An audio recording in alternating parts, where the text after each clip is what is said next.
ថ្ងៃណាទើបប្រានបានយល់ចិត្តអំពុលខ្វាយខ្វល់គ្មានសបាយធម្មជាតិប្រណិតដល់ចិត្តគៀគិតបងកាយដួងចិត្តស្រមៃមកមានញឹករលឹកស្ងួនថ្ងៃណាថ្ងៃណាថ្ងៃណាបានជួបជួ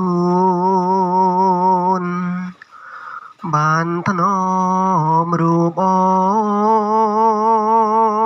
នរលំលួងស្នេហ៍ស្និទ្ធរួមរិទ្ធស្នេហ៍ស្នង